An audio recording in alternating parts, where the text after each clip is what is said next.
regarde bien tes lames de parquet. Si la languette sur la longueur est plus large que 2 mm, tu dois la scier sur la première rangée. Sinon, la plinthe ne suffira pas à la cacher. Avant la pose définitive, vérifie si à la fin, une rangée très mince de lames resterait.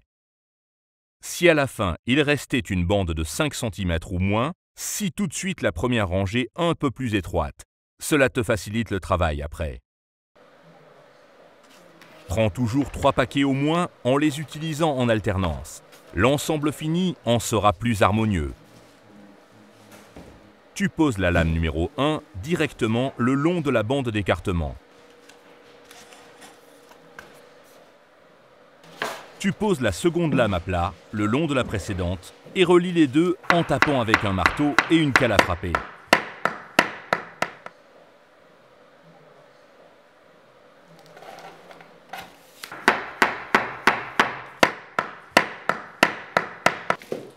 Dès que tu as terminé la première rangée, tu dois couper une lame à la bonne longueur. Pour cela, retourne la lame à 180 degrés dans la longueur et pose-la contre le mur. Comme nous n'avons pas de bande d'écartement de ce côté, tu dois laisser un écart de 10 mm au mur.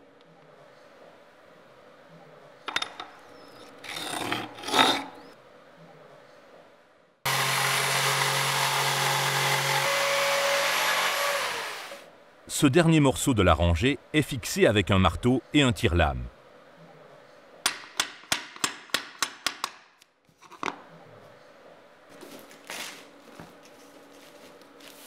Avec la chute de la lame, tu commences la prochaine rangée. Place le morceau de lame en biais contre la première rangée et rabats-le vers le bas. Fais attention aux joints décalés. Laissez un espacement minimum d'un tiers des longueurs des lames entre les bords de la rangée précédente.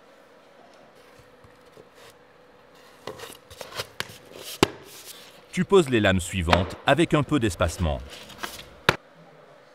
Puis, tu les relis à celles précédentes avec un marteau et une cale à frapper.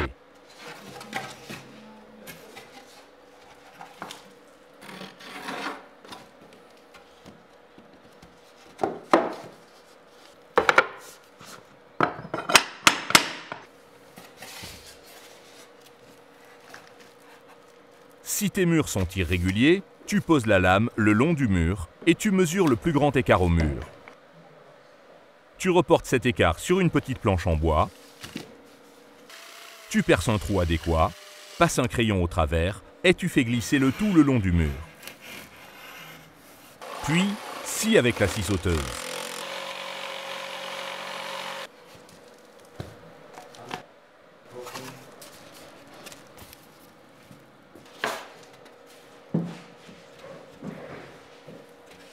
Pour les tuyaux de chauffage ou d'autres obstacles, tu butes avec la face frontale de la planche au tuyau et reportes les points centraux sur la face des corps. Puis, pose la lame sur l'arête et dessine là aussi au crayon à quelle hauteur sont les tuyaux. Avec une équerre, tu dessines le point d'intersection des lignes. Le jeu de dilatation au tuyau doit être respecté, comme avec les murs. Ton trou de perçage doit avoir les mesures du diamètre du tuyau, plus 2 × 10 mm de joint de dilatation.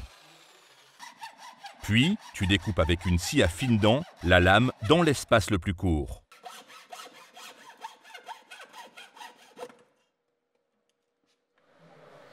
Sur les surfaces de découpe, tu appliques de la colle de parquet.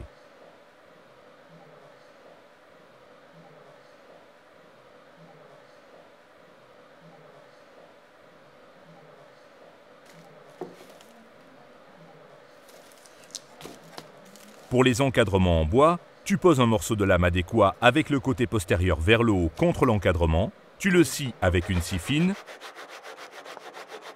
Avec un ciseau à bois, tu peux détacher le morceau inférieur. Avant de passer à la pose le long de l'encadrement de porte, une remarque. S'il y a des transitions vers d'autres sols, tu dois penser ici au profilé de transition.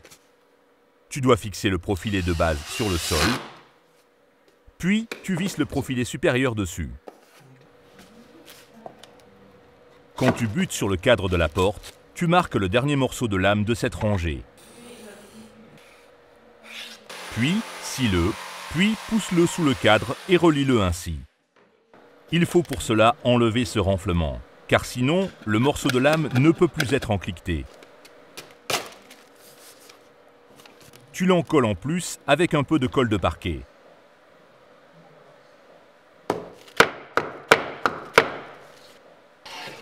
Pour les cadres de porte en métal, tu ne découpes pas le cadre, mais la lame à dimension. Tu dois la poser bord à bord contre le cadre et reporter l'écartement nécessaire, plus le jeu de dilatation.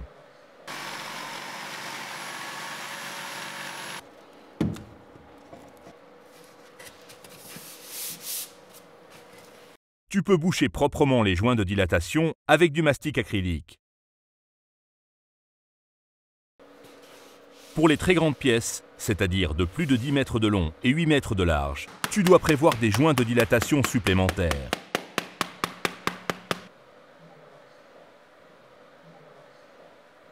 Pour la dernière rangée, tu poses 2 lames l'une sur l'autre sur l'avant-dernière lame. Pousse la lame supérieure contre le mur. Fais attention aux joints de dilatation et reporte la mesure sur ton morceau de lame.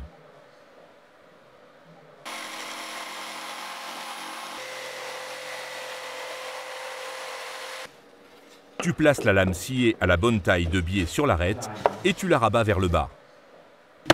Si le raccord ne s'encliquette pas correctement, tu peux corriger avec un tire-lame.